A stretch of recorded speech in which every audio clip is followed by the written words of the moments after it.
اعوذ باللہ السمیع العلیم من الشیطان الرجیم بسم اللہ الرحمن الرحیم الحمد للہ رب العالمین والصلاة والسلام علی اشرف الانبیاء والمرسلین خاتم النبیین رحمت للعالمین بالقاسم محمد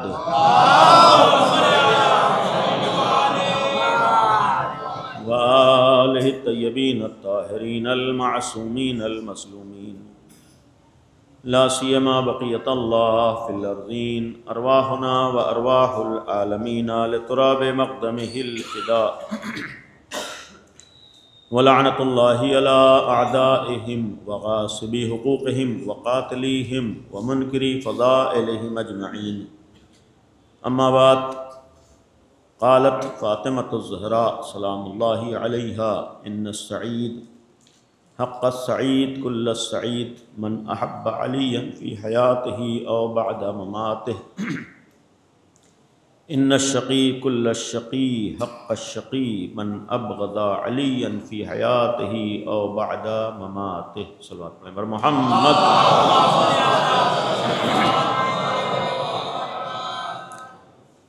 ایک مرد مومن کے ایصال ثواب کی مجلس، یہ بھی ایک انسان کی فضیلت ہے کہ مرنے کے بعد بھی اسے اچھائیوں سے یاد کیا جائے۔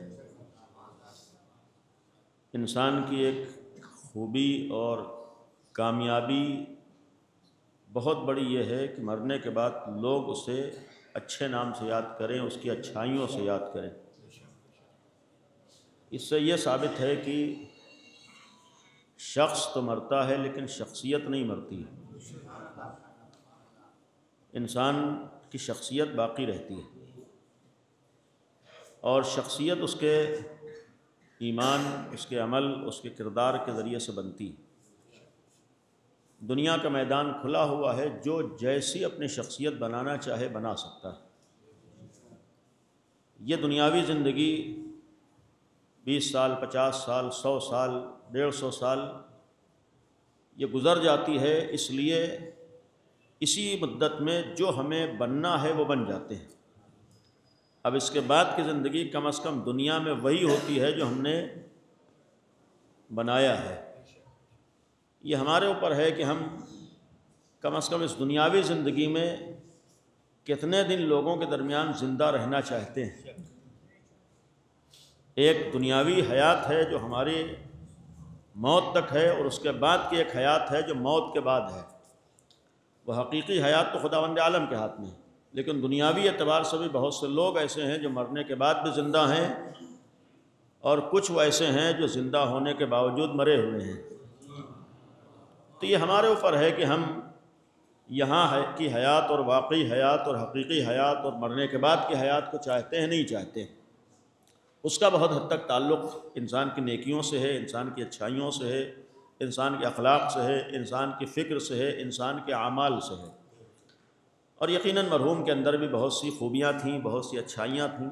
بہت سے افراد کی زبان سے سنا کہ بہت سی اچھائیوں کے حامل تھے، بہت سی خوبیوں کے حامل تھے، اور یہ بھی ایک اہل بیت کا ایک احسان و کرم ہے کہ ان کے صدقے میں اللہ نے بہت سی خوبیاں ہم سب کو عطا کی ہیں، بہت سی اچھائیاں اللہ نے آل محمد کے صدقے میں ہمیں عطا کی، بہت سی نیکیاں اللہ نے آل محمد کے ذریعے سے ہم تک پہنچائی ہیں۔ یعنی آج یہ اللہ کا احسان ہے کہ اگر ہم در علی پر آئے ہیں، امیر المومنین کے راستے پر آئے ہیں، تو آج اس راستے پر آنے کے صدقے میں بہت سی خوبیاں ہم لوگوں کو نصیب ہوئی ہیں، بہت سی اچھائیاں ملی ہیں۔ بعض لوگوں کے لیے راستہ ہموار نہیں ہے، الحمدللہ ہمارے لیے راستہ ہموار ہے۔ قابل غور چیز ہے کہ اصل اچھے کام کر لینا نہیں ہے، بلکہ کس ایمان کے ساتھ، کس جذبے کے ساتھ کام کرنا ہے، یہ اصل ہے۔ اس لیے کہ اچھے سے اچھا بیج بھی ہو وہ ہر زمین میں نہیں اگا کرتا ہے، اچھے سے اچھے بیج کے لیے زمین کا اچھا ہونا ضروری ہوتا ہے۔ عمل کیسا ہو، جب تک ایمان اچھا نہ ہو عمل کسی کام کے لائق نہیں ہوتا ہے۔ اگر ایمان کسی عمل لائق بناتا ہے تو ایمان کی بنیادوں پر ہوتا ہے۔ اور اسی لیے سب سے بڑا ایک احسان ہم سب کے اوپر صدیقہ طاہرہ شہزادی کونین حضرت فاطمہ زہرا سلام اللہ علیہا کا ہے کہ ان کے صدقے میں آج ہم لوگ علی والے ہیں۔ یقین رکھیے ایک سب سے بڑا احسان بنت نبی کا یہ ہے کہ آج اگر ہم لوگ غدیری ہیں تو پہلے صدیقہ طاہرہ کے صدقے میں ہیں، ورنہ اگر رسول کی رحلت کے بعد حضرت زہرا نے امتحان کے میدان میں قدم رکھ کر قربانی نہ دی ہوتی تو آسان نہیں تھا غدیری باقی رہ جانا، ورنہ جیسے ایک بڑی تعداد سقیفہ تک پہنچ گئی، نہ معلوم ہم لوگوں کا حشر کیا ہوتا۔ یہ تو احسان ہے حضرت زہرا کا جنہوں نے قربانی دے کر غدیر کا راستہ ہمارے سامنے پیش کیا ہے، اور یہ معمولی احسان نہیں ہے، یہ معمولی کرم نہیں ہے۔ آج ہمارے پاس خدا کا شکر ہے کہ حضرت زہرا کے صدقے میں دین ہے، حضرت زہرا کے صدقے میں ایمان ہے، صدیقہ طاہرہ کے صدقے میں آج ہمارے پاس ولایت ہے۔ اور اسی لیے ایک جملہ میں نے بعض جگہوں پر عرض کیا ہے یہاں بچوں کے لیے کہ ہمارے شیعہ ہونے کا ایک سب سے بڑا جو ثبوت ہے، دلیل ہے، بلکہ یہ کہوں کہ ہم اگر علی کے شیعہ ہیں اس لیے ہیں کہ حضرت زہرا علی کی شیعہ تھیں۔ آسان الفاظ میں عرض کروں کہ جناب فاطمہ علی کی شیعہ تھیں، لہذا ہم لوگ علی کے شیعہ ہیں۔ یعنی جناب سیدہ نے رسول اللہ کے بعد جو مذہب اپنایا تھا وہ شیعہ مذہب تھا۔ صاف صاف عرض کر رہا ہوں، دلیل ہے، یعنی رسول اللہ کے بعد جناب فاطمہ کا مذہب شیعہ مذہب تھا، ہم لوگ اس لیے شیعہ ہیں۔ اور اس سلسلے میں ہمیں کسی بات کی فکر نہیں ہے، پرواہ نہیں ہے کہ بعد میں حشر کیا ہوگا۔ اتنا یقین ہے کہ اس معاملے میں جو حضرت فاطمہ کا حشر ہوگا وہی ہمارا حشر ہوگا۔ اس سلسلے میں ہمیں پرواہ نہیں ہے، جو حضرت زہرا کا حشر ہوگا وہی ہمارا حشر، اس لیے کہ جو راستہ انہوں نے اپنایا تھا وہی راستہ ہم نے اپنایا ہے۔ رسول اللہ کے بعد انہوں نے علی کو خلیفہ بلا فصل مانا ہے، اسی لیے ہم نے بھی مولا علی کو خلیفہ بلا فصل مانا ہے۔ رسول اللہ کے بعد امیر المومنین کے مقابلے میں جناب فاطمہ نے کسی کو نہیں مانا ہے، اس لیے بھی ہم نے کسی کو نہیں مانا ہے۔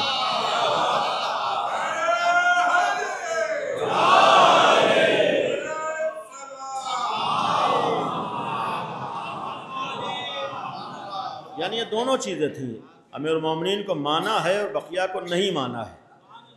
یعنی بعض لوگ یہیں پر آ کر رک جاتے ہیں، نہیں مانا ہے اور وہاں بھی، تو ہم نے بھی امیر المومنین کو مانا ہے، بقیہ کو نہیں مانا ہے۔ اور جیسے جناب سیدہ کو اس بات کے اوپر فخر تھا کہ ہم نے علی کے علاوہ کسی کو نہیں مانا ہے، ویسی ہمیں بھی اس بات کے اوپر فخر ہے کہ ہم نے علی کے علاوہ کسی کو نہیں مانا ہے۔ ہم نے امیر المومنین کے علاوہ کسی کو نہیں مانا۔ اور شیعہ ہونے کا مطلب ہی ہوتا ہے، شیعہ ہونے کے دو مطلب ہیں، صرف علی کو ماننے والے کو شیعہ نہیں کہتے ہیں، بلکہ شیعہ کا 1% حصہ یہ ہے، آدھا یہ ہے کہ علی کو مانتا ہو، دوسرا آدھا حصہ یہ ہے کہ امیر المومنین کے مقابلے پر آنے والے کو نہیں مانتا ہے۔ یہ بھی، اور یہ بری شہادت اس بات کا عملی ثبوت ہے، یعنی شہزادی کونین کے امتحانات، صدیقہ طاہرہ کی شہادت اور یہ سارے واقعات اس بات کا ثبوت ہے کہ جناب سیدہ نے صرف امیر المومنین کو مانا نہیں تھا، بلکہ امیر المومنین کے مقابلے پر آنے والوں کو نہیں مانا تھا، اور اس مسئلے میں اتنا سخت تھیں کہ اپنی جان دینا گوارا کر لیا ہے، لیکن کسی غلط اور باطل کو تسلیم کر لی یہ گوارا نہیں کیا تھا۔ اور ایسے حالات و ماحول میں جب اکثریت سمجھوتا کر چکی تھی تب حضرت زہرا نے سمجھوتا نہیں کیا ہے۔ یعنی جب اکثریت سمجھوتا کر چکی تو اب اس کے علاوہ کچھ ہونے والا نہیں ہے، اب تو اگر اپنے کو بچانا ہے تو یہ کرنا پڑے گا، اگر اپنی حفاظت کرنا ہے تو یہ کرنا پڑے گا، اس کے بغیر تو ہم رہ نہیں سکتے ہیں، اس کے بغیر تو جی نہیں سکتے ہیں، باطل سے ہاتھ ملائے بغیر تو ہمارا کچھ ہو نہیں سکتا ہے، ہمارے کاروبار پہ آنچ آ سکتی ہے، ہماری سیلری پہ آنچ آ سکتی ہے، ہماری عزت و آبرو پہ آنچ آ سکتی ہے۔ یہی تو حضرت زہرا نے جواب دیا، جب حق و باطل کا معاملہ ہوتا ہے تو اپنے کو نہیں دیکھا جاتا ہے بلکہ حق کے راستے پر چلا جاتا ہے اور باطل کے مقابلے پر آیا جاتا ہے۔ یہ شہزادی کونین کی ہمارے سامنے سیرت تھی کہ ہرگز یہ نہیں دیکھا ہے کہ پھر اس راستے پر رہنے کا انجام کیا ہوگا۔ جناب سیدہ کونین کو اس بات کی فکر نہیں تھی کہ حق کے راستے پر رہنے کے لیے کن کن قربانیوں سے گزرنا پڑے گا، اور یہی تو قربانیوں سے گزر کے پیغام دیا ہے کہ حق معمولی بات نہیں ہوتی ہے۔ حق کی بات کہہ دینا آسان ہوتا ہے، لیکن اصل کمال حق کے اوپر ثابت رہنا ہوتا ہے۔ لیکن میں نے ایک بات عرض کی ہے کہ غدیر تک آ جانا کمال نہیں ہے، یہ تو اللہ کا احسان تھا کہ آخری مرحلے پر اللہ نے 1.25 لاکھ کے مجمع کو غدیر تک پہنچا دیا ہے۔ تو غدیر پہنچ جانا کمال نہیں ہے، غدیر کے اوپر ثابت قدم رہنا کمال ہوتا ہے۔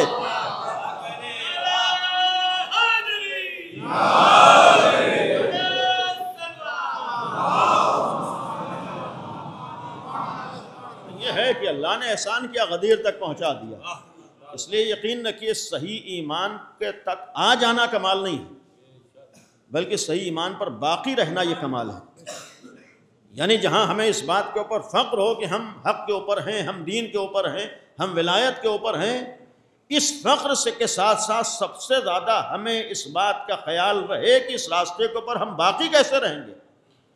اور یہ یقین رکھیے کہ ہمارا دشمن ازلی جو شیطان ہے وہ کسی اور کو بہکانے کی کوشش نہیں کرتا ہے، اس نے پہلے ہی دن اللہ سے اسی بات کی تو اجازت لی ہے، میں انہیں بہکاؤں گا جو صراط مستقیم پر ہوں گے۔ اور اتنا تو مسلم ہے کہ علی کے علاوہ کسی کا راستہ صراط مستقیم ہو نہیں سکتا ہے، اس لیے کہ دنیا میں علی ہی صراط مستقیم ہے، علی کا راستہ ہی صراط مستقیم ہے، اور شیطان نے کہا ہے کہ جو صراط مستقیم پر ہوں گے انہی کو میں بہکاؤں گا۔ اس کے معنی یہ ہے کہ سب سے زیادہ جس کا ایمان خطرے میں ہوتا ہے یہی علی والے ہوتے ہیں، لہذا سب سے زیادہ جنہیں خیال کرنے کی ضرورت ہے یہی علی کے چاہنے والے ہیں۔ کبھی کبھی ہم ہی مطمئن ہو جاتے ہیں کہ ہم کو کون بہکا سکتا ہے، نہیں، اگر سچائی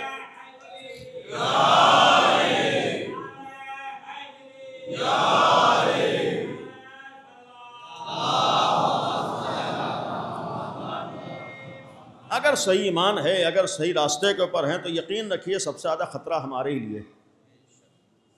اور یہیں پر ایک جملہ یہ بھی تنزیہ نہیں ہے بلکہ قابل غور ہے بچوں کے لیے کہ جہاں یقین ہو کہ مولائی ہیں اتنا ہی زیادہ ہمیں خیال و احتیاط بھی کرنے کی ضرورت ہوتی ہے۔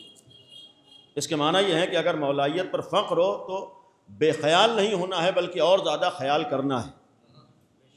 ہمارے کبھی کبھی الٹا ہوتا ہے کہ ہم سمجھتے ہیں اب تو مولائی ہیں جو چاہے کرو،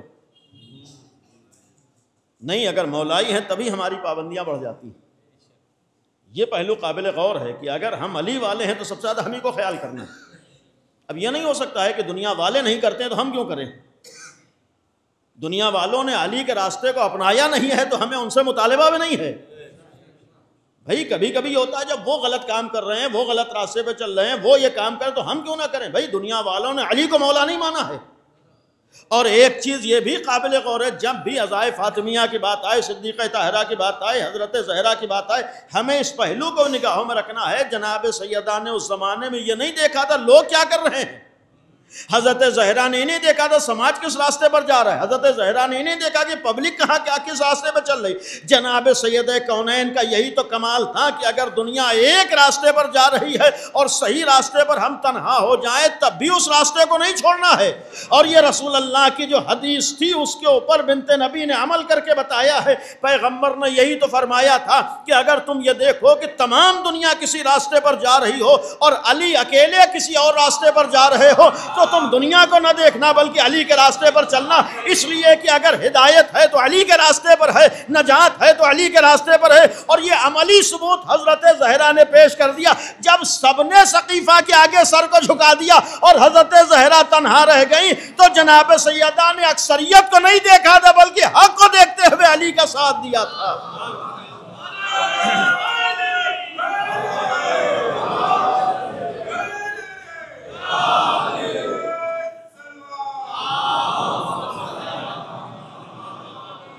شہزادی کونین کا ہمارے سامنے ایک عملی پیغام ہے، اکیلی ہیں تب بھی راستے سے نہیں ہٹی، تنہا رہ گئی ہیں تب بھی صحیح و غلط میں یہ فیصلہ کیا۔ اور یہی ایک پہلو غور کی جگہ، چونکہ عزائے فاطمیہ بھی ہے، یقیناً ایک پہلو ہے کہ جہاں پر شہزادی کا اختلاف تھا۔ اور یہ بھی ایک بات عرض کر دوں کہ شہزادی کونین کا جو اصل اختلاف تھا وہ خلفاء سے تھا، اور ہمیں بہرحال بعض مصلحتوں کو مد نظر رکھنا ہے۔ ہم لوگ امیر المومنین کے چاہنے والے ہیں، اور اس بات کا یقین رکھیے کہ امیر المومنین سے بڑھ کر ہم لوگ حضرت زہرا کی نہ عظمت کو سمجھ سکتے ہیں، نہ انہیں پہچان سکتے ہیں، نہ ہمیں ان کی معرفت ہو سکتی۔ لیکن امیر المومنین کا ہمارے سامنے عمل و کردار موجود ہے کہ ہو سکتا ہے بعض موقعوں پر کچھ مصلحتوں کو مد نظر رکھنا پڑے جو ہمیں رکھنا ہے۔ ورنہ اس بات کا یقین رکھیے کہ جو آج ہمارے اندر جذبات ہیں اس سے کہیں زیادہ امیر المومنین کے اندر تھے۔ یہ غور کیجئے گا، یعنی امیر المومنین ہم سے زیادہ جناب سیدہ کے ماننے والے تھے، حضرت زہرا کے ہم سے زیادہ معرفت رکھتے تھے۔ روئے زمین پر سوائے امیر المومنین کے کوئی حضرت زہرا کی عظمت کی معرفت نہیں رکھتا تھا۔ یعنی اس بات کا یقین رکھیے صدیقہ طاہرہ کی عظمت و معرفت مولائے کائنات کے علاوہ کسی انسان کو نہیں ہو سکتی ہے۔ یہ جو رسول اللہ کی حدیث تھی کہ یا علی تمہیں کسی نے نہیں پہچانا سوائے میرے اور خدا کے، یقین رکھیے حضرت زہرا کی حقیقی معرفت یا تو خدا کو ہے یا رسول کو ہے یا امیر المومنین کو ہے۔ یعنی شہزادی کونین کی معرفت کسی کو ہو نہیں سکتی، اس لیے کہ کسی کے اندر سمجھنے کی صلاحیت نہیں ہے۔ یعنی جناب صدیقہ طاہرہ کا جو مرتبہ ہے، حضرت زہرا کی جو منزلت ہے، وہاں تک سمجھنے کی صلاحیت نہیں ہے۔ جب سمجھنے کی صلاحیت نہیں ہے تو انہیں پہچان کہاں سے سکتے ہیں؟ ایک چھوٹے سے بچے کے سامنے آپ بڑی بڑی کتابیں پڑھنے لگیے تو بچہ سمجھے گا کیا؟ بھائی ایک چھوٹے سے بچے کے سامنے آپ بڑی بڑی کتابیں پڑھنے لگیے اور سمجھے گا کیا؟ مسئلہ کیا ہے؟ مسئلہ یہ ہے کہ اس کے اندر سمجھنے کی صلاحیت نہیں ہے، اس لیے کہ جو اس کی صلاحیت ہے کتاب اس سے بہت بڑی ہے۔ یہی مسئلہ کائنات کا ہے کہ ہمارے اندر جو صلاحیتیں ہیں حضرت زہرا کی عظمت اس سے بہت زیادہ ہے۔ یعنی شہزادی کونین کی منزلت، شہزادی کونین کا مرتبہ اس سے کہیں زیادہ ہے۔ لہٰذا اس بات کو بھی یہ جملہ ذہنوں میں رہے کہ ہماری سب سے بڑی معرفت یہ ہونا چاہیے، اور معرفت ہے کہ ہم اپنے کو اس یقین تک پہنچا لے جائیں کہ ہمیں یقین ہو جائے کہ حضرت زہرا اس شخصیت کا نام ہے جسے ہم پہچان سکتے نہیں ہیں۔ یعنی جہاں یہ یقین ہو جائے کہ ان کی عظمتوں کی وجہ سے ہمیں معرفت نہیں ہو سکتی ہے، یہیں سے ہماری معرفت کا آغاز ہوگا۔ کبھی یہ نہ سوچے کہ ہم انہیں پہچان لیں گے، نہیں، جسے نہیں پہچانا جا سکتا ہے وہ نبی کریم ہے، جسے نہیں پہچانا جا سکتا ہے وہ امیر المومنین ہے، جس کی معرفت اس لیے کہ لوگوں میں وہ صلاحیت نہیں ہے۔ تو یہ اتنی عظیم معرفت کس کو ہے؟ مولا کائنات کو ہے۔ اور امیر المومنین عظمتوں سے بھی آشنا ہے، عقیدت بھی ہے، لیکن ایک پہلو ضروری ہے اپنے بچوں کے لیے، جوانوں کے لیے، کہ امیر المومنین کے نقش قدم پر ہمیں چلنا ہے۔ بعض باتوں میں ہمیں تھوڑا بہت صبر و تحمل کا بھی مظاہرہ کرنا ہے۔ یعنی یہ چیز نگاہوں میں رہے کہ ہو سکتا ہے بعض چیزیں ہمارے گھر کی ہوں، ضروری نہیں ہے کہ وہ باہر کی جائیں۔ دیکھیے بہت سے کام جائز ہوتے ہیں، لیکن ہر جائز کام ہر جگہ نہیں ہو سکتا ہے۔ یہ بھی ذہنوں میں رہے کہ ہر جائز کام ہر جگہ نہیں ہوتا ہے۔ ہمارے ایک دلیل یہی، جائز ہے تو کیوں نہ کریں؟ بھائی جائز کام ہر جگہ، ہر چیز کی ایک موقع محل ہوتا ہے، اس کی طرف ہمیں توجہ دینا، ہمیں غور کرنا، ہم امیر المومنین کے نقش قدم پر چلے۔ بعض مواقع پر جذبات پر اس لیے بھی قابو رکھنا ہے تاکہ یہ جذبہ اور احساس باقی رہے کہ جب ہمارے امام کا ظہور ہوگا تب انہی دلوں میں پائی جانے والی، دیکھیے جب آدمی کسی سختی اور امتحان سے گزرتا ہے، کڑھتا رہتا ہے، اور جب موقع مل جائے تو پھر دل کی بھڑاس نکالتا ہے۔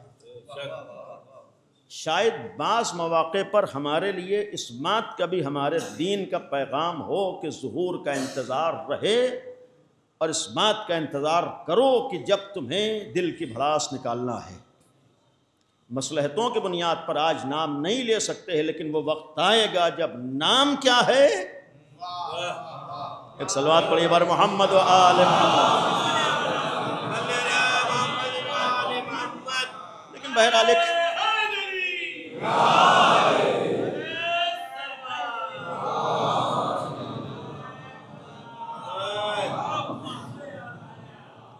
اس سلسلے میں ایک بات اگر پہنچ سکے جوانوں تک، بچوں تک، کہ حقیقت ہے کہ حق اور باطل اپنی جگہ مسلم ہے، حق حق ہے، باطل باطل ہے۔ اور میں نے ابتدائی میں عرض کیا ہے کہ امیر المومنین کو ماننے کا مطلب ہے کہ دو چار کے طریقے سے، کہ ہم لوگ امیر المومنین کے مقابلے میں جو خلافتیں ہیں اسے نہیں مانتے ہیں۔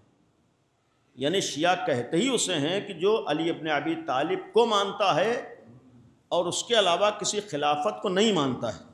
یعنی ہر ایک کو معلوم ہے، اس میں کوئی طنز بات نہیں ہے، کسی کے اوپر اعتراض نہیں ہے، کسی کے اوپر چھیٹا کشی نہیں، یعنی مسلم ہے کہ ہم کسی بھی بنائے ہوئے خلیفہ کو نہیں مانتے، بلکہ شیعہ کیسے کہتے ہیں جو اللہ کے بنائے ہوئے کو مانتا ہے۔ چونکہ اس کی وجہ یہ ہے کہ شیعوں کے ہاں توحید ہے، اور توحید کا مطلب یہ ہوتا ہے کہ آپ کو یہ عقیدہ رکھنا ہے کہ جو کام اللہ کا ہے وہ مخلوق نہیں کر سکتی ہے۔ جیسے اللہ کا کام ہے رزق دینا، رازق وہ ہے، اگر آپ کا عقیدہ یہ ہو کہ پبلک میں کوئی رزق دے گا یا امت رزق دے گی تو اسے شرک کہا جاتا ہے۔ تو چونکہ ہمارے ہاں توحید ہے، لہذا توحید کا ایک مطلب یہ بھی ہوتا ہے کہ جیسے رازق اللہ ہی کو ماننا ہے، خالق اللہ ہی کو ماننا ہے، ویسے قرآن کی بنیاد پر یہ بھی عقیدہ رکھنا ہے کہ خلیفہ بنانے کا کام بس اللہ کا ہے، تو جو کام اللہ سے مخصوص ہو جائے اگر وہ پبلک کے لیے عقیدہ ہو جائے تو اس کو بھی شرک کہا جاتا ہے۔ یعنی یہ بھی ایک شرک کی قسم ہے کہ اگر ہم یہ عقیدہ رکھیں نہیں اللہ نہیں کرے گا بلکہ پبلک کرے گی۔ لہٰذا ہمارے یہاں چونکہ توحید ہے، اللہ کو مانتے ہیں، لہذا امیر المومنین کو مانتے ہیں، اور امیر المومنین کے علاوہ بقیہ خلفاء کو نہیں مانتے ہیں۔ یعنی یہ حقیقت ہے، مسلم ہے، کسی بھی خلافت کا ہمارے ہاں عقیدہ نہیں ہو سکتا ہے، اس سے دوری۔ اور ایک وجہ جو میں نے شروع میں عرض کی، وجہ یہ ہے کہ حضرت زہرا نے نہیں مانا ہے، اور صدیقہ طاہرہ نے صرف یہ نہیں تھا کہ کوئی بات نہیں، بہرحال باقاعدہ مقابلے پر رہی، باقاعدہ اختلاف کیا ہے، باقاعدہ جناب صدیقہ طاہرہ نے ناراضگی کا اظہار فرمایا۔ یعنی یہ مسلم ہے کہ حضرت زہرا کا اختلاف نہیں خلفاء سے تھا، تو جب حضرت زہرا کا اختلاف تھا تو شیعہ کہتے ہی اسے ہیں کہ جسے امیر المومنین سے عشق ہو اور ان سے اختلاف ہو، دور ہوتا ہے، ظاہر سی بات۔ لیکن بہرحال کہیں نہ کہیں ان ساری چیزوں کے ساتھ ایمان اور ہے، لیکن اسی ایمان کا اظہار کرنے کے لیے ہمیں مشیت خدا، مشیت رسول اور مشیت علی کو نگاہوں میں رکھنا ہے۔ یعنی ایمان ہے، لیکن اسی ایمان کا اظہار کن حالات میں کیسے کرنا ہے اس کے لیے ہمیں مولا علی کی مرضی کو دیکھنا ہے۔ اسی لیے ہو سکتا ہے کچھ باتیں اپنے مجمع میں صحیح ہوں لیکن وہی باتیں منظر عام پر صحیح نہ ہوں، ہو سکتا ہے کچھ باتیں اپنے گھر کی ہوں، ہو سکتا ہے وہ باتیں باہر نہ ہو سکتی ہوں۔ ہمیں اسی مصلحتوں کے ساتھ آگے بڑھنا ہے۔ یہیں سے تو ہماری مولائیت کا امتحان ہوگا کہ ہم اپنے جذبات کی پیروی کریں گے یا جو شریعت کہے گی اس کے مطابق عمل کریں گے۔ مولائی کے معنی ہی یہی ہوتے ہیں کہ جو دل میں آئے وہ نہ کرے بلکہ جو مولا چاہے وہ کر رہا ہو۔ آج ہمارا عقیدہ تو یہی ہے کہ حضرت زہرا کی مرضی کو شریعت کہتے ہیں، بنت نبی کی رضا کو دین کہتے ہیں۔ یعنی حضرت زہرا کی مرضی ہے تبھی دین ہے، حضرت زہرا راضی ہیں تبھی شریعت ہے۔ یعنی اگر بنت نبی کی مرضی کا نام شریعت ہے تو جو ہمارا کام ہو ہر کام اسی وقت شریعت کے مطابق ہوگا جب حضرت زہرا راضی ہوں گی۔ یعنی اگر شہزادی راضی ہیں تو پھر ہمارا کام صحیح ہے۔ اور یہیں جب رضا کی بات آ جائے تو یہ جملہ بھی نگاہوں میں رہے کہ رضا کا مطلب خالی تاریخ کے دو چار بدماشوں سے رضا کا معاملہ نہیں تھا، بلکہ حضرت زہرا کی رضا کا معاملہ تو کائنات کی ہر شخص کے ذریعے سے تھا۔ یعنی جس سے حضرت زہرا راضی ہوں گی وہی حق کے اوپر ہے، وہی نجات راہ سے یافتہ ہو جائے گا۔ اور صرف شخصیتوں کی بات کیا ہے، عمل کے معاملے میں بھی جس عمل سے حضرت زہرا راضی ہیں وہ عمل حق ہے، اور جس عمل سے حضرت زہرا راضی نہ ہو وہ عمل باطل ہے۔ یہاں کام نہیں دیکھا جائے گا بلکہ حضرت زہرا کی مرضی دیکھی جائے گی۔ یہ غور کیجئے گا، یہاں عمل نہیں دیکھا جائے گا بلکہ بنت نبی کی مرضی دیکھی جائے گی۔ اس کی میں مثال عرض کرتا ہوں۔ مثال کے طور پر یزید جتنے بھی خضوع و خشوع سے نماز پڑھ لے، دیکھنے میں تو نماز ہوگی لیکن اگر حضرت زہرا راضی ہوں تبھی یہ عمل کہا جا سکتا ہے۔ یہاں ہم نماز کے ارکان کو نہیں دیکھیں گے، یہاں حضرت زہرا کی مرضی کو دیکھیں گے۔ اس کے معنی یہ ہے کہ عمل معیار نہیں ہے بلکہ صدیقہ طاہرہ کی مرضی معیار ہے۔ جب صدیقہ طاہرہ کی مرضی معیار ہے تو ہم کو بھی یہ طے کرنا ہے کہ ہمارے کاموں سے حضرت زہرا راضی ہیں راضی نہیں ہیں۔ اور یہیں پر ایک بات کہ جب دل کے بھڑاس نکالنے کی بات ہو اس وقت یہ ثابت کرنا ہے کہ ہمارے عمل سے حضرت زہرا راضی ہیں راضی نہیں۔ اور شاید بعض موقعوں پر یہیں سے محبت کا ثبوت دیا جاتا ہے کہ عام حالات میں تو حضرت زہرا کی مرضی کا خیال رکھ لینا آسان ہے، لیکن جہاں ٹکراؤ ہو رہا ہو کہ دل کچھ کہہ رہا ہو اور ہماری شریعت کچھ کہہ رہی ہو، دل کچھ کہہ رہا ہے اور ہمارا دین کچھ کہہ رہا ہے، یہیں پر ایک بات، حالانکہ ارادہ نہیں تھا یہ، آپ کے سامنے بنت نبی کا ایک عمل موجود ہے، شہزادی کونین کا کردار، اور ایک حساس مرحلہ آیا ہے۔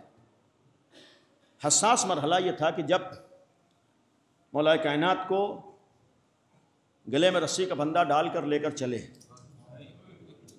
یعنی یہ امتحان بھی شہزادی کونین نے دیا ہے۔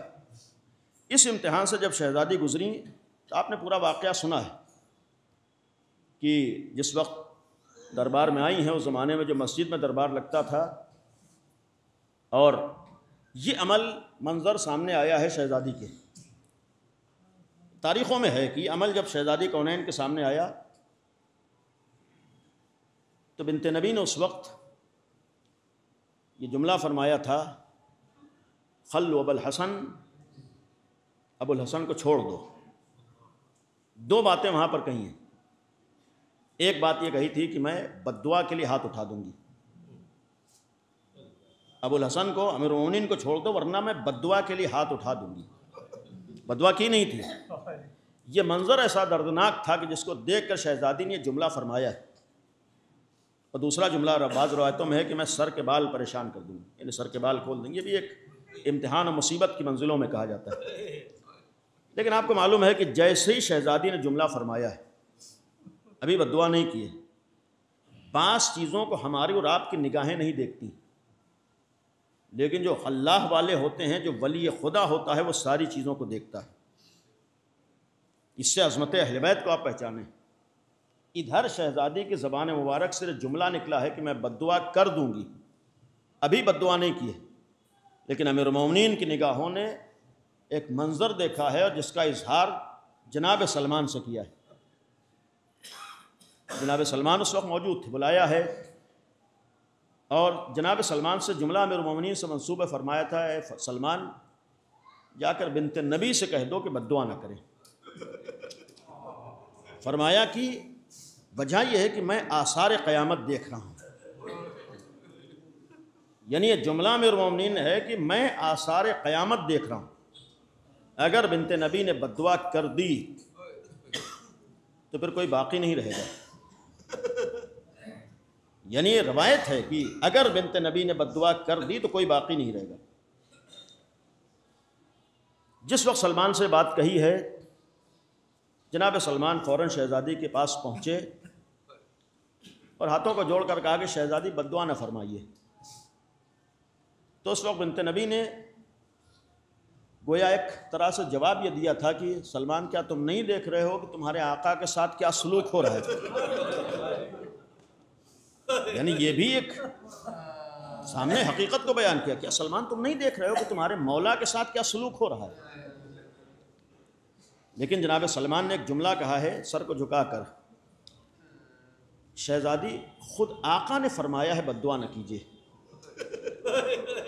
خود مولا نے فرمایا ہے آپ بد دعا نہ کیجیے۔ یہاں پہ جو جواب شہزادی کا تھا، ہے امتحان بہت سخت ہے، شہزادی کا جواب یہ تھا کہ جب میرے مولا کی مرضی نہ ہو تو میں بد دعا نہیں کروں گی، اگر میرے مولا کی مرضی نہیں ہے تو میں بد دعا نہیں کروں گی۔ یہیں پر رک کر ایک جملہ عرض کروں گا، اتنا یقین رکھیے کہ صدیقہ طاہرہ اس شخصیت کا نام ہے جو مرضی علی کو جانتی ہے۔ شہزادی اس شخصیت کا نام ہے جو امام علی کی مرضی کیا ہے یہ جانتی ہیں، اس لیے کہ یہ وہ گھرانہ ہے جو مرضی خدا سے وابستہ ہے، یعنی ہر ایک کو یہاں پتہ ہے کہ مرضی خدا کیا ہے، لہذا سب کی مرضی ایک ہوتی ہے۔ جو امیر المومنین کی مرضی ہے بعین ہی وہی مرضی حضرت زہرا کی مرضی ہے، جو رسول اکرم کی مرضی ہے وہی مرضی امیر المومنین کی مرضی، اس لیے کہ سب کی مرضی وہی ہے جو خدا کی مرضی، یعنی رسول اکرم بھی اللہ کی مرضی کے تابع ہیں، امیر المومنین بھی اللہ کی مرضی کے تابع، اور صدیقہ طاہرہ بھی خدا کی مرضی کے تابع ہیں۔ اور جس کی مرضی کو رسول اکرم اللہ کی مرضی قرار دے رہے ہوں، یعنی شہزادی کونین کی مرضی ہی کے لیے تو رسول اکرم نے فرمایا ہے کہ خدا کی مرضی ہے، تو جس کی مرضی خدا کی مرضی ہو وہ علی کی مرضی کو جانتی ہے۔ غور کیجئے گا، جو مرضی خدا کی تابع ہو وہ مولا علی کی مرضی جانتی ہے، اور اگر حضرت زہرا مولا علی کی مرضی جانتی ہیں تو امیر المومنین بھی جناب سیدہ کی مرضی جانتے ہیں۔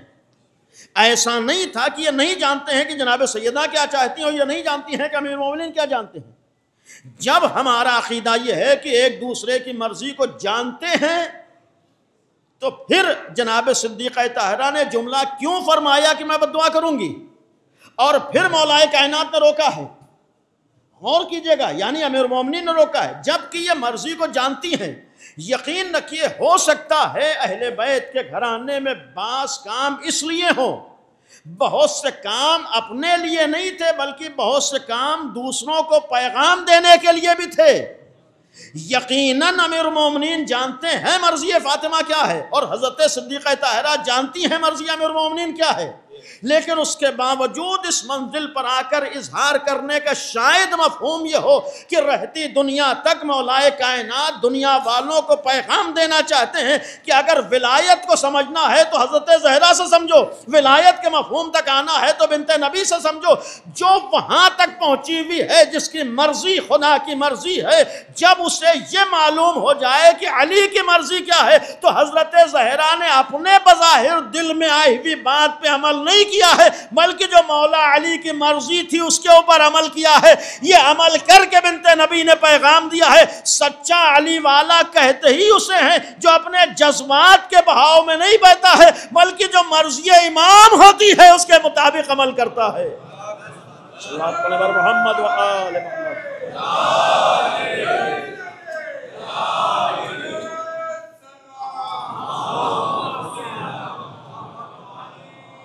ورنہ یقین رکھیے کہ مولا کائنات کا ایک ہمارے سامنے عمل ہے، حضرت زہرا کا عمل کیا ہے، جو بھی علی چاہیں گے وہ میں کروں گی. یہ بھی ہمارے لیے ایک پیغام تھا، جو مولا چاہیں وہ ہمیں کرنا. اور مولا کے چاہنے کا مطلب یہ ہے کہ ہمارے صرف ایک مولا نہیں ہے بلکہ ہمارے یہاں 12 مولا ہیں. ہمارا مولا شہید ہو کر بظاہر اگر دنیا سے چلا گیا ہے تب بھی ہر مولا کے بعد دوسرا مولا بظاہر بھی موجود رہتا ہے. یعنی ہمارے ہاں تو سلسلہ امامت موجود ہے، سلسلہ ولایت موجود ہے. آج بھی ہمارا علی پردے غیب میں موجود ہے. صلوات پڑھ دے بر محمد و آل محمد. یعنی خدا کا یہ بھی ایک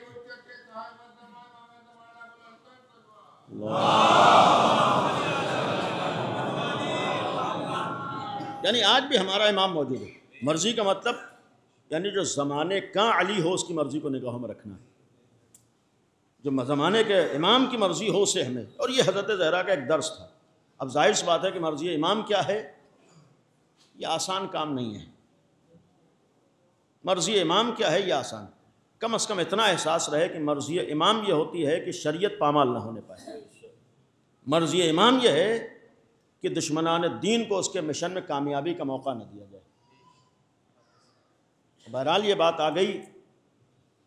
اتنا یقین رکھیے کہ مولا کائنات کے نہ تو شجاعت میں کمی کا تصور ہے نہ بہادری میں کمی کا تصور ہے. آج جو باتیں سن کر ہم برداشت نہیں کر پاتے ہیں جو نہ ہونا چاہیے، یقیناً ایک فطرت انسانی ہے کہ بعض چیزیں انسان برداشت نہیں کر سکتا ہے. اور ایک بات یہ عرض کروں گا، یقین رکھیے آج ہم لوگوں کو معلوم نہیں ہے کہ حضرت زہرا پر کیا کیا مظالم ہوئے. میں اپنی ذمہ داری پر کر رہا ہوں، ہم کو اور آپ کو جو ظلم ہوئے ہیں شاید 50% کا بھی علم نہ ہو. جب نہیں معلوم ہے تب تو یہ کیفیت ہوتی ہے. آج واقعاً آسان نہیں ہے وہ مظالم جو بنت نبی جن امتحانات سے گزری ہیں. ہم کو تو کچھ ہی باتیں معلوم ہیں. اب ظاہر سی بات ہے کہ یہ توقع نہ کریں کہ ساری باتیں ہم کو نہیں معلوم ہیں.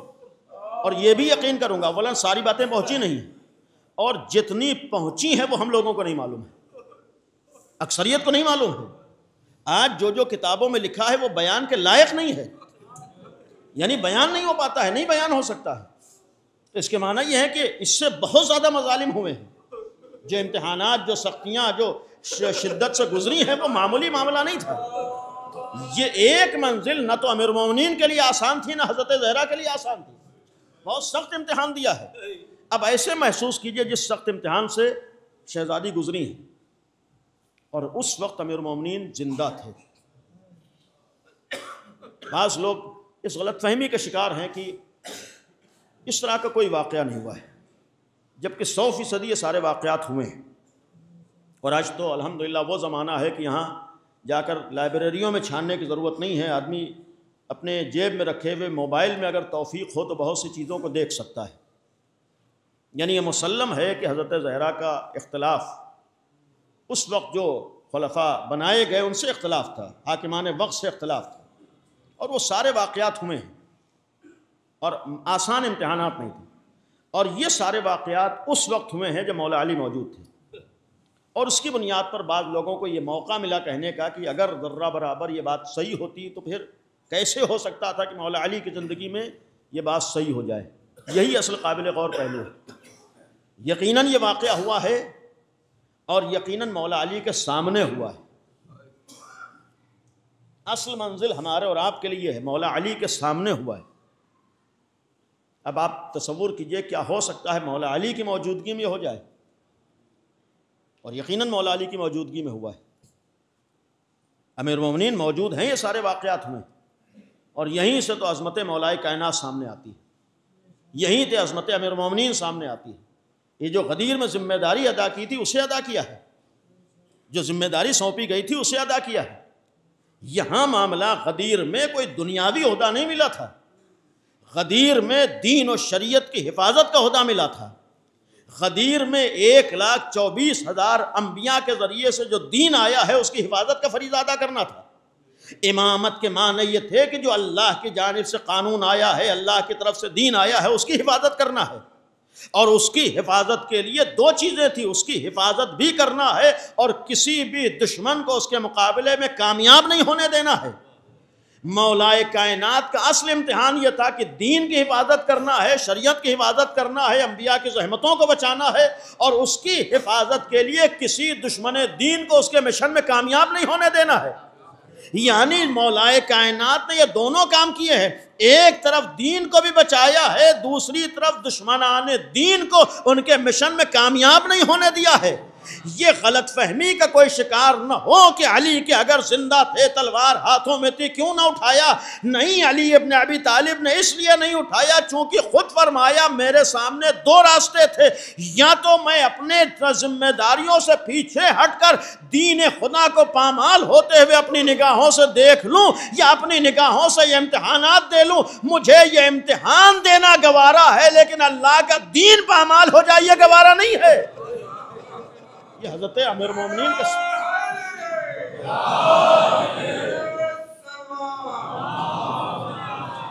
یعنی مولا کائنات کے سامنے دو راستے تھے، یا تو دین کو قربان کر دیں یا حضرت زہرا کی قربانی کا امتحان دیں۔ امیر المومنین نے صدیقہ طاہرہ کی قربانی دے دی لیکن اللہ کے دین کو قربان نہیں ہونے دیا۔ اولا اس سے یہ تو طے ہو گیا کہ دشمنان دین کا مقصد کیا تھا۔ ان کا مقصد صرف حضرت زہرا نہیں تھی، ان کا مقصد صرف حضرت امیر المومنین نہیں تھے، بلکہ ان کا مقصد اللہ کے دین کو پامال کرنا تھا، ان کا مقصد شریعت خدا کو پامال کرنا تھا۔ وہ چاہتے ہی یہ تھے کہ پرچم توحید بلند نہ ہونے پائے، وہ چاہتے ہی یہ تھے کہ اللہ کا دین باقی نہ رہنے پائے، ان کا مشن ہی یہ تھا کہ اللہ کا پیغام دنیا تک نہ پہنچنے پائے۔ وہ چاہتے ہی یہ تھے، جو پہلے دن طاغوت نے، شیطان نے اللہ سے وعدہ کیا تھا کہ میں تیرے راستوں سے لوگوں کو ہٹاؤں گا، اسی شیطان کے راستے پر عمل کرتے ہوئے لوگ سامنے آئے تھے کہ دین خدا کو ختم کر دیا جائے، صراط مستقیم تک لوگوں کو پہنچنے نہ دیا جائے۔ تو اصل مقصد تو دنیا کے شیطانوں کا یہ تھا کہ لوگ صراط مستقیم پر نہ آنے پائے۔ یہی تو علی نے امتحان دیا ہے کہ دین کو بچا لیا، اپنے زمانے کے شیطانوں کو ان کے مقصد میں کامیاب نہیں ہونے دیا ہے۔ یہ امیر المومنین کا امتحان تھا۔ اگر علی تلوار اٹھا لیتے تو زمانے کا ابلیس اور شیطان اپنے مشن میں کامیاب ہو جاتا۔ امیر المومنین نے امتحان، اگر مولا کائنات نے امتحان دیا ہے تو ہو سکتا ہے ہم کو اور آپ کو بھی کبھی امتحان دینا پڑے، ہو سکتا ہے ہم لوگوں کو بھی کبھی صبر و تحمل کا مظاہرہ کرنا پڑے، ہو سکتا ہے بعض موقعوں پر جذبات پر قابو رکھنا پڑے۔ یقین رکھیے کوئی بھی نہ تو امیر المومنین کی محبت میں کمی کا قائل ہو سکتا ہے اور نہ اہل بیت و صدیقہ طاہرہ کے دشمن سے نفرت میں ذرہ برابر کمی کا قائل ہو سکتا ہے۔ لیکن مصلحتوں کی بات ہوتی ہے، حکمت کی بات ہوتی ہے، سمجھداری کی بات ہوتی ہے، سوجھ بوجھ کی بات ہوتی ہے۔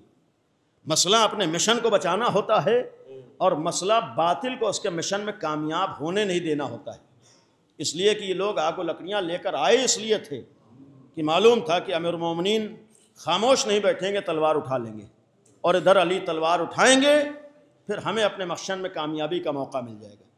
امیر المومنین نے باطل کو اس کے مشن میں کامیاب کیا، یعنی یہ امیر المومنین کی اصل قربانی ہے۔ حضرت صدیقہ طاہرہ نے باطل کو اس کے مشن میں کامیاب نہیں ہونے دیا۔ آج یہ قابل غور ہے، امام حسین نے صرف دین کو نہیں بچایا ہے بلکہ یزید کو اس کے مشن میں کامیاب نہیں ہونے دیا ہے۔ جناب زینب نے صرف امام حسین کا مشن نہیں پہنچایا ہے بلکہ یزید کو اس کے مشن میں ذلیل و رسوا کر کے ناکام کیا ہے۔ یعنی یہ دونوں چیزیں نگاہوں میں رہنا چاہیے کہ ایک طرف حق کا بھی احساس ہو اور دوسری طرف باطل اپنے مشن میں کامیاب نہ ہو پا رہا ہو۔ اسی لیے کبھی کبھی ہمیں حکمتوں کا سہارا لینا چاہیے، مصلحتوں کے ذریعے آگے بڑھنا چاہیے، طریقہ وہ اپنانا چاہیے کہ حق کا بھی دفاع ہو رہا ہو اور باطل کو فساد پھیلانے کا موقع نہ مل رہا ہو۔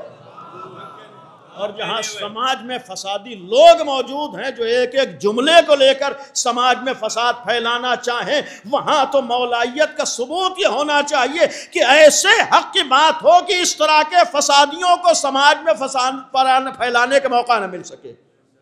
اس لیے کبھی کبھی صبر سے کام لینا پڑے گا، تحمل سے کام لینا پڑے گا، برداشت سے کام لینا پڑے گا۔ اور یہیں پر عرض کرتے ہوئے ختم کروں گا کہ ہر جگہ نام لے لینا کمال نہیں ہوتا ہے، اس لیے کہ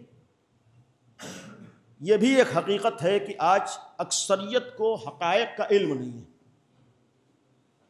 ورنہ آپ 1400 سالہ تاریخ میں دیکھیے، ہزاروں نہیں لاکھوں کی تعداد میں آپ کو ایسے افراد ملیں گے اور آج بھی موجود ہیں، جب ان کو حقائق کا علم ہوا ہے تو آپ کو لعنت نہیں کرنا پڑی بلکہ انہوں نے خود لعنت کی ہے۔ یعنی آج ہمارے سامنے اس طریقے کے کتنے نمونے ہیں۔ اس کے معنی یہ نہ سوچیں کہ جو باتیں ہمیں پتہ ہیں وہ سب کو پتہ ہیں۔ بہت سے لوگوں کو علم نہیں ہے، بہت سے لوگوں کو پتہ نہیں ہے۔ جب انسان کو علم نہیں ہے تو ایک ہمارا فریضہ یہ بھی تو ہے کہ کیسے علی کے چاہنے والوں میں اضافہ ہوگا۔ یہ جملہ ذہنوں میں رہے کہ ہمارا فریضہ غدیریوں میں اضافہ کرنا ہے، سقیفہ والوں میں اضافہ نہیں کرنا ہے۔ جب ہمارا فریضہ غدیر والوں میں اضافہ کرنا ہے تو اس کے لیے وہ طریقہ اپنانا پڑے گا کہ جس کی بنیاد پر لوگوں کو ان واقعات کو سوچنے سمجھنے کا موقع مل سکے۔ بہرحال حساس بات ہے، اسی لیے یقین رکھیے کہ آج کوئی بھی ہمارے ہاں ہرگز ذرہ برابر نہ اہل بیت کے دشمنوں سے مروت کر سکتا ہے، نہ صدیقہ طاہرہ کے قاتل اور دشمن سے ذرہ برابر ہمدردی یا مروت کر سکتا ہے۔ ایک صلوات پڑھیں بر محمد و آل محمد۔ لیکن یہی بات میں عرض کر رہا تھا کہ بعض اوقات ہمیں تھوڑا بہت صبر و تحمل کرنا ہے، برداشت کرنا ہے، بعض حکمتوں کا سہارا لینا ہے، بعض مصلحتوں کا سہارا لینا ہے۔ بہرحال اس وقت جو ہمارے سامنے صورتحال ہے، دیکھیے مسئلہ یہ ہے کہ ہم لوگ یہاں سب آپس میں ہیں، اپنا محلہ ہے، بیٹھے ہوئے ہیں، لیکن جو بات جا رہی ہے وہ بہت دور تک جا رہی ہے۔ اور جب لوگوں کو نہیں معلوم ہوتا ہے تو کچھ لوگ سماج میں فتنہ پرور ہوتے ہیں جو ایک ایک جملے کو سبب بنا کر فساد پھیلانا چاہتے ہیں۔ تو ایک ذمہ داری ہماری یہ بھی ہونا چاہیے کہ فسادیوں کو فساد پھیلانے کا موقع بھی نہ دیا جائے۔ فساد پھیلانے والوں کو فساد کا پھیلانے کا موقع نہیں، حق ہے، حقائق ہیں، لیکن حقائق پہنچنا کمال ہے۔ اصل ذمہ داری حق باتیں پہنچنا ہے۔ ختم کرتے ہوئے جس وقت صفین کا موقع ہے، آپ نہج البلاغہ اٹھا کر دیکھیے، دونوں لشکر آمنے سامنے ہیں، ایک طرف حق کا لشکر ہے، دوسری طرف باطل ہے، ایک طرف مولائے متقیان ہے، دوسری طرف فقیر شام ہے۔ یہ دونوں لشکر آمنے سامنے ہیں۔ تو ادھر سے جو انہیں سکھایا گیا تھا، جس ماحول میں تربیت دی گئی تھی، جس ماحول کے پلے بڑھے تھے، اس کا اظہار وہ لوگ کر رہے تھے۔ یعنی فقیر شام کے لشکر میں جو سکھایا گیا تھا اسی کا وہ لوگ اظہار کر رہے تھے۔ جس ماحول میں انہیں پالا گیا تھا، مولا کائنات کی شان میں جسارت ہے، امیر المومنین کی شان میں غلط الفاظ استعمال کر رہے تھے۔ تو ادھر بھی امیر المومنین کے بعض چاہنے والوں نے چاہا کہ ان کا اسی زبان میں جواب دیا جائے۔ آپ نہج البلاغہ پڑھیے، امیر المومنین نے اپنے ساتھیوں کو روک دیا تھا، اس لیے کہ غلط آدمی کے ساتھ غلط زبان استعمال کر لینا کمال نہیں ہوتا ہے۔ یہ ذہنوں میں رہے، یعنی غلط آدمی کے ساتھ غلط بن جانا کمال نہیں ہے۔ کمال یہ ہے کہ غلط آدمی کے ساتھ ہم اچھے کا آدمی باقی رہ جائیں۔ ظاہر سی بات جو جس کے پاس ہوتا ہے وہی تو ظاہر کرتا ہے۔ جس کے پاس گالیاں ہوں گی وہ گالیاں ظاہر کرے گا، جس کے پاس خباثتیں ہوں گی خباثتوں کا اظہار کرے گا، جس کے وجود کے اندر اچھائیاں ہوتی ہیں تو پھر اچھائیاں سامنے آتی ہیں۔ امیر المومنین نے اپنے ساتھیوں سے منع کیا ہے، بہرحال ظاہر سی بات جس ماحول کے پروردہ ہیں اس کے اعتبار سے عمل کریں گے۔ تم اپنے عمل سے، گویا مفہوم عرض کر رہا ہوں، الفاظ نہیں ہیں، تم اپنے عمل سے بتاؤ کہ تم علی والے ہو، تم اپنے عمل سے بتاؤ کہ علی والے ہو۔ اور یہاں پر مفہوم یہ ہے کہ انہیں نہیں معلوم ہے کہ علی کون ہے، جس ماحول میں رہے ہیں اس کے اعتبار سے علی کو سمجھتے ہیں۔ آج اگر انہیں پتا چل جائے کہ علی کون ہے تو یہی علی کی بارگاہ میں آ جائیں گے۔ اور اس سیل میں ثبوت کے طور پر آپ صفین کی تاریخ پڑھیے، دو بھائی ہیں، ایک بھائی مولا کائنات کی طرف ہے، دوسرا مقابل میں ہے۔ بہت سے لوگ اس زمانے میں غلط فہمیوں کا شکار تھے، ایک بھائی ادھر ہے دوسرا ادھر ہے، تو جو امیر المومنین کی طرف سے تھا وہ تو حقائق کو جانتا ہے، لیکن ضروری نہیں ہے کہ ادھر ہر آدمی صحیح باتوں کو جانتا ہو۔ وہاں کبھی کبھی آدمی اکثریت لا علمی کی بنیاد پر بھی باطل خداؤں کو خدا سمجھ بیٹھتا ہے۔ یہ بھی ہوتا ہے، کبھی کبھی لوگ لا علمی میں طاغوت کو خدا سمجھ بیٹھتے ہیں۔ تو جب لوگ لا علمی میں طاغوت کو خدا سمجھ بیٹھتے ہیں تو طاغوت کے نمائندوں کو اگر کوئی محترم سمجھ لے تو پھر اس کی لا علمی بھی ہے، نادانی ہے، نہیں جانتا ہے، اسے معلوم نہیں ہے۔ یقین رکھیں آج اکثریت کو نہیں پتا، اس زمانے میں لوگوں کو نہیں معلوم تھا، لہذا امیر المومنین کا جملہ ہے کہ ان کے مقابلے پر وہی زبان استعمال کر لینا کمال نہیں، بلکہ حقائق کو بیان کرنا یہ کمال ہے۔ اور اسی لیے جب دو بھائی آمنے سامنے ہیں، جو ادھر امیر المومنین کی طرف سے تھا وہ ساری باتوں کو جانتا تھا کہ اصل مسئلہ کیا ہے۔ اور یہ بھی ایک قابل توجہ ہے کہ اس نے اپنے بھائی سے آ کر ایک جملہ کہا کہ میں تم سے کوئی دلیل نہیں دوں گا، تم سے کوئی بات نہیں کہوں گا، اس لیے کہ یہ بھی آپ کو معلوم ہونا چاہیے کہ باطل پر رہنے والوں کا ایک مزاج یہ بھی ہو جاتا ہے کہ ان کے اندر ہٹ دھرمی آ جاتی ہے، اور حق پر رہنے والوں کی ایک پہچان اور خوبی یہ ہوتی ہے کہ ان کے اندر ضد و ہٹ دھرمی نہیں ہوتی ہے، وہ کھلے دل اور کھلی فکر کے ساتھ ہر بات کو سمجھتے ہیں اور ہر بات کا جواب دینے کا دم رکھتے ہیں۔ ہمارے الحمدللہ چونکہ کوئی کمی نہیں ہے، لہذا نہ خوف ہوتا ہے نہ ڈر ہوتا ہے، اسی لیے ساری باتوں کو سنتے بھی ہیں، ضد نہیں ہوتی، ضد وہاں ہوتی ہے، ہٹ درمی وہاں ہوتی ہے جہاں آدمی غلط راستے پر ہوتا ہے۔ آپ لاکھ سمجھائیے، ہمیں اس سے آگے کچھ نہیں ماننا ہے، نہ کچھ نہیں سننا نہیں۔ بہرحال حق، جب خدا کے معاملے میں ہمیں عقل کو استعمال کرنا ہے تو ہر مسئلے میں عقل کو استعمال کرنا ہے، بعض جگہوں پر سمجھ بوجھ سے آگے بڑھنا ہے۔ تو اسے معلوم تھا کہ ابھی جاؤں گا سمجھاؤں گا نہیں مانے گا، اس نے کہا میں تمہارے سامنے کوئی دلیل پیش کرنے نہیں آیا، صرف ہمارے بھائی ہو اس لیے تم سے اتنا مطالبہ ہے، کچھ دیر کے لیے ہمارے ساتھ آ جاؤ۔ اس نے کہا کچھ دیر کے لیے ہمارے ساتھ آ جاؤ۔ اب یہاں پر جو بیان کیا گیا کہ اپنے بھائی کو لے کر آیا اور امیر المومنین کے خیمے میں لا کر بٹھا دیا، ادھر سے آیا ہے مولا کائنات کے سامنے آ کر کچھ دیر بیٹھا تھا۔ اب یہاں پر اس کے سلسلے میں جملہ ہے کہ کچھ دیر کے بعد اس نے اپنے بھائی سے یہ بات کہی کہ بھائی تمہارا احسان اور شکریہ کہ میں تو غلط فہمیوں کا شکار تھا، مجھ سے غلط باتیں بتائی گئی تھی، یہاں آ کر یہ یقین ہو گیا علی ہی حق ہے اور علی ہی کا راستہ حق ہے۔ اس کے معنی یہ ہوتے ہیں کہ آج دنیا اور اکثریت غلط فہمیوں کا شکار ہے، نہیں معلوم ہے لوگوں کو حقائق کیا ہیں، نہیں معلوم ہے صحیح بات معاملہ کیا ہے۔ ظاہر سی بات ہے کہ آدمی جب طاغوت کو خدا سمجھے گا تو وہاں دلیلیں دینے سے مسئلہ حل نہیں ہوتا ہے، وہاں صحیح باتیں معلوم ہونا چاہیے۔ ظاہر سی بات ہے تاریکی کو ختم کرنے کے لیے کبھی کبھی روشنی کو سامنے لایا جاتا ہے، خالی تاریکیوں کو گالیاں دینے سے کام نہیں حل ہوتا ہے، بلکہ تاریکی کے سامنے کبھی روشنی کو لایا جاتا ہے، تبھی تو تاریکی میں رہنے والے کو احساس ہوتا ہے کہ تاریکی کسے کہتے ہیں، روشنی کسے کہتے ہیں۔ تو یہ بھی تو ہمارے سامنے راستہ ہونا چاہیے کہ ہم اس تاریکی کو دیکھیں۔ ہمارے اہل بیت، یقین رکھیے یہ جذباتی گفتگو نہیں ہے ختم کرتے ہوئے کہ آج الحمدللہ ہم حق مذہب کے اوپر ہیں اور اہل بیت کے علاوہ کوئی مذہب حق ہو نہیں سکتا ہے، امیر المومنین کے علاوہ کوئی راستہ حق نہیں ہو سکتا ہے، صدیقہ طاہرہ کے علاوہ کوئی راستہ حق نہیں ہو سکتا ہے۔ اور اس کا ایک ثبوت ہے کہ بنت نبی نے قربانی دے کر امیر المومنین کی عظمتوں کا اعلان کیا ہے۔ اور جو شروع میں روایت عرض کی تھی، آخر کلام میں چونکہ بہرحال موضوع یہی تھا، اب تک ترجمہ بھی نہیں ہوا، شہزادی نے جملہ فرمایا تھا کہ کامیاب انسان وہی ہے اور مکمل کامیاب ہے اور اسے کامیابی کا حق ہے جو علی سے محبت کرتا ہے، اور ناکام انسان، بدبخت انسان، شقی انسان وہ ہے جو امیر المومنین سے بغض رکھتا ہے، اور اس کا عملی ثبوت بھی دنیا نے دیکھ لیا ہے۔ اور حضرت زہرا نے قربانی دے کر اس میدان عمل میں آ کر حق اور باطل کو پہچانوا بھی دیا ہے، حق و باطل کو آشکار بھی کر دیا ہے، اور قیامت تک کے لیے ایک حجت قائم کر دی کہ اگر دنیا کے سامنے کوئی بھی راستہ نہ ہو، صرف نبی کی بیٹی کو نگاہوں میں رکھے تو آسانی سے حق کو بھی پہچان لے گا، آسانی سے باطل کو بھی پہچان لے گا، اس لیے کہ جام شہادت نوش کیا ہے۔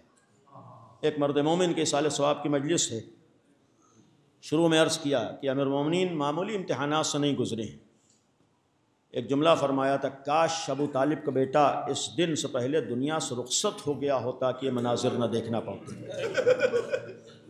ورنہ آج جو واقعہ سن کر ہم سے اور آپ سے برداشت نہیں ہوتا ہے، وہ واقعہ مولا علی نے اپنی نگاہوں سے دیکھا ہے، اور جو مولا علی نے دیکھا ہے کوئی چاہنے والا دیکھ بھی نہیں سکتا ہے۔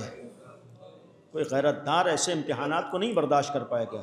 امیر المومنین نے جو برداشت کیا ہے، واقعات آپ کے سنے ہوئے ہیں مکے سے متعلق، میں نے بھی کہیں بھی عرض کیا ہے یہ واقعہ، لیکن یہاں پر بات آئی کہ ایک شخص حج پہ گیا ہوا تھا، شریک حیات ساتھ میں ہے، بیوی ساتھ میں ہے، حاملہ تھی، پیٹ میں بچہ تھا۔ اس زمانے میں الحمدللہ کچھ کمی آئی ہے، اب جو متوع ہوا کرتے تھے، ایک شخص نے اس خاتون کو دھکا دے دیا، جس کی وجہ سے وہ خاتون گری، اور جو شکم میں بچہ تھا وہ، یہ منظر باپ دیکھ رہا تھا۔ اس نے اچانک اس شخص کے گلے کو پکڑا، لوگ مارتے رہے لیکن اس نے نہیں چھوڑا، لوگ مار رہے ہیں، ڈنڈے پڑ رہے ہیں، لیکن اس نے نہیں چھوڑا، یہاں تک کہ وہ شخص مر گیا۔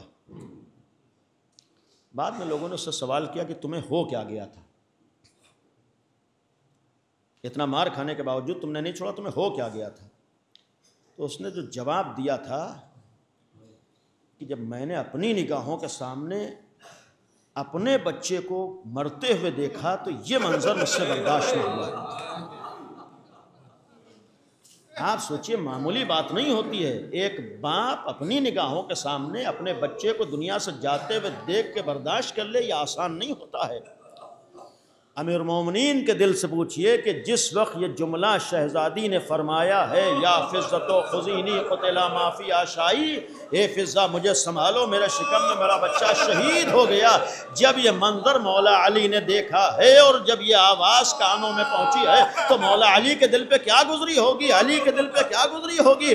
آج ہمیں معلوم ہوتا ہے، ہمارے سامنے پڑھا جاتا ہے، بے چین ہو جاتے ہیں کہ جلتا ہوا دروازہ گرا ہے، پسلیاں توڑی گئی ہیں، پہلو توڑا گیا ہے۔ آپ سوچئے، ہم سن کے برداشت نہیں کر پاتے، مولا علی جیسے غیرت دار نے سارے واقعات دیکھے ہیں، امیر المومنین جیسا انسان آج، اور اسی لیے یقین رکھیے یہ اسلام اور دین آسانی سے نہیں پہنچا ہے، یہ امیر المومنین اور صدیقہ طاہرہ کی قربانیوں کے نتیجے میں پہنچا ہے۔ اور یہ مولا علی کی قربانی آسان نہ سمجھیے گا کہ اپنی نگاہوں کے سامنے بنت نبی کو دنیا سے جاتے ہوئے دیکھا ہے۔ امیر المومنین نے اپنی نگاہوں کے سامنے، اب وہ واقعات تفصیلات ہیں، جس وقت لوگ آئے ہیں، دروازے میں آگ لگائی گئی ہے، دروازے پر زور دیا گیا ہے، اور شہزادی کونین جب در و دیوار کے درمیان آئی ہیں، اس وقت کے بہت سے دردناک واقعات ہیں، اور یہ سارے واقعات امیر المومنین کی نگاہوں کے سامنے ہو، یعنی امیر المومنین کے نگاہوں کے سامنے، یہ اصل امتحان ہوتا ہے۔ یقین رکھیے کسی شجاع بہادر طاقتور کے لیے بڑے سے بڑے طاقتور اور بہادر سے مقابلہ کر لینا انتہائی آسان ہوتا ہے، اور طاقت کے ہوتے ہوئے بیٹھ کر اس طریقے کے مناظر کو دیکھنا یہ آسان نہیں ہوتا ہے۔ مولائے کائنات کے لیے تمام کائنات مقابلے پر آ جائے، لڑ لینا انتہائی آسان ہے، لیکن امیر المومنین جیسے غیرت دار کے لیے یہ آسان نہیں ہے کہ حضرت زہرا جیسے وجود کو اور وہ واقعات واقعاً ناقابل بیان ہو جاتے ہیں صدیقہ طاہرہ کے، لیکن اس منزل سے جب امیر المومنین گزرے ہیں، اور یہ بھی ایک شہزادی کا کمال تھا، عظمت ولایت کو بتایا ہے، عظمت دین کو بتایا ہے، عظمت امامت کو بتایا ہے، جب تک ہوش میں تھیں کسی کو آگے بڑھنے نہیں دیا ہے۔ یعنی شہزادی کونین دروازہ گرنے کے باوجود کوئی آگے نہیں بڑھ سکا ہے۔ یعنی روایتوں میں ہے کہ بچہ شہید ہو گیا ہے، اس کے باوجود کسی کو آگے نہیں بڑھنے دیا، اور جب لوگوں نے آگے بڑھنا چاہا تو شہزادی نے اپنا ہاتھ آگے کیا ہے، اور اسی وقت وہ وقت آیا ہے کہ بازو ٹوٹا ہے۔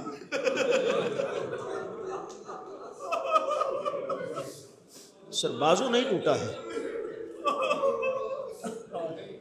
ابھی شہادت کی تاریخ بھی ہے، بعض روایتوں کے مطابق ابھی آنے والی 13 تاریخ بنت نبی کی شہادت کی تاریخ ہے۔ آپ محسوس کیجئے، بہرحال مولائے کائنات کے لیے یہ غم معمولی غم نہیں ہے، یہ بعض چیزیں، اور یہ بھی محسوس کیجئے کہ صرف مولا علی نہیں دیکھ رہے ہیں، بلکہ گھر میں 4 چھوٹے چھوٹے بچے منظر دیکھ رہے ہیں۔ یعنی بچے منظر دیکھ رہے ہوں، یہ بھی خود بچوں کے لیے ناقابل برداشت ہوتا ہے، اور خود ماں باپ کے لیے ناقابل برداشت ہوتا ہے۔ یعنی امام حسن موجود ہیں، امام حسین موجود ہیں، جب تک شہزادی کونین میں ہمت تھی کوئی آگے نہیں بڑھا، یہاں تک یہ 2 واقعات، بازو پر وار ہوا ہے، اور ایسا وار تھا، روایتوں میں ہے کہ کوڑا ہے، جس وقت شہزادی کے بازو مبارک پر کوڑا پڑا ہے تو روایت کے الفاظ یہ ہیں کہ جیسے تعویذ نہیں ابھرتا ہے، اور یہ وہ زخم تھا، یہ وہ تکلیف تھی کہ شہادت تک اس کا اثر باقی تھا۔ اس وقت تک اس کے معنی یہ ہیں کہ جس وقت یہ کوڑا پڑا ہے بنت نبی کا بازو ٹوٹ گیا تھا۔ دوسری منزل آئی ہے کہ شہزادی کے پہلو کے اوپر وار ہوا ہے، یہ جب منزل آئی ہے تب بنت نبی بے ہوش ہوئی ہے، اس منزل پر آ کر شہزادی بے ہوش ہو جاتی ہے۔ جب نبی کی بیٹی بے ہوش ہوتی ہے تب لوگ امیر المومنین تک پہنچتے ہیں۔ یعنی اب یہاں سے صدیقہ طاہرہ کا بھی امتحان ہے، ولی خدا کا امتحان ہے، دونوں اپنے اپنے فریضے کو ادا کر رہے ہیں۔ یقین رکھیے گا حضرت زہرا بھی اپنے فریضے کو ادا کر رہی ہیں، اور مولائے کائنات کا جو فریضہ ہے اسے ادا کر رہے ہیں۔ یہ امتحان کی منزل ہے امیر المومنین کی، جیسے شہزادی کی امتحان کی منزل تھی ویسی امیر المومنین کے امتحان کی منزل، نوعیت الگ الگ ہے۔ شہزادی اپنے اعتبار سے امتحان دے رہی ہیں، اور مولائے کائنات اپنے اعتبار سے امتحان دے رہے ہیں۔ ایک ہی وقت میں ہمارے لیے دونوں کردار سامنے ہیں۔ جب امیر المومنین کے گلوئے مبارک میں رسی کا پھندا پڑا، امیر المومنین کو لے کر چلے ہیں۔ اب یہاں پر تاریخ میں یہ ہے کہ شہزادی کو جب غش سے افاقہ ہوا ہے، چھوٹے چھوٹے بچے سرہانے بیٹھے ہوئے ہیں، جب غش سے افاقہ ہوا، اب آپ اس سے قبل عرض کر کے آ رہے ہو، ایک جملہ محسوس کیجئے گا، ایک عورت کے لیے یہ مراحل آسان نہیں ہے، ایک مرد کے لیے آسان نہیں ہے، نہ کہ خاتون کے لیے۔ پسلیاں توڑ دی جائیں، پہلو توڑ دیا جائے، بازو توڑ دیا جائے، بچہ شہید کر دیا جائے، آپ سوچئے کتنی تکلیف ہے، کس امتحان سے گزری ہیں۔ لیکن جیسی غش سے فاقہ ہوا تو سب سے پہلا سوال یہ کیا ہے، بچوں علی کہاں ہیں؟ یعنی اپنا درد نہیں ہے، اپنی فکر نہیں ہے، اپنی تکلیف کا احساس نہیں ہے، سوال یہ کرتی ہیں بچوں ابو الحسن کہاں ہے، علی کہاں ہے؟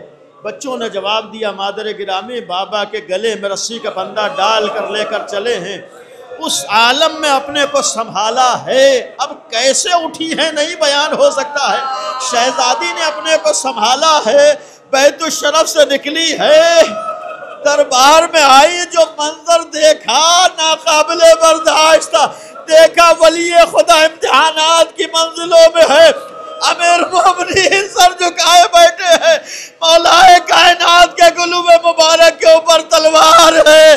جیسے ہی یہ منظر دیکھا تڑپ گئی، اے شہزادی، ولی خدا کے گلے پر کن خنجر دیکھا، آپ نے تلوار دیکھا، برداشت نہ کر پائی، یہ امتحان تو کربلا میں ثانیہ زہرا نے دیا ہے، اے شہزادی آپ سے برداشت نہ ہوا جبکہ ولی خدا زندہ ہے، ہائے جناب زینب نے تو گلے کے اوپر چلتے ہوئے خنجر کو دیکھا ہے، اے شہزادی آپ خوش نصیب تھی، ولی خدا کو بچا کر گھر تک لے گئی، لیکن ہائے زینب کبریٰ ولی خدا کو بچا نہ سکی، نوک نیزہ پہ کٹے ہوئے سر کو دیکھا، آواز دیتی ہے اے ماں جائے حسین، یہ بہن قربانیاں دینے کے باوجود تمہیں بچا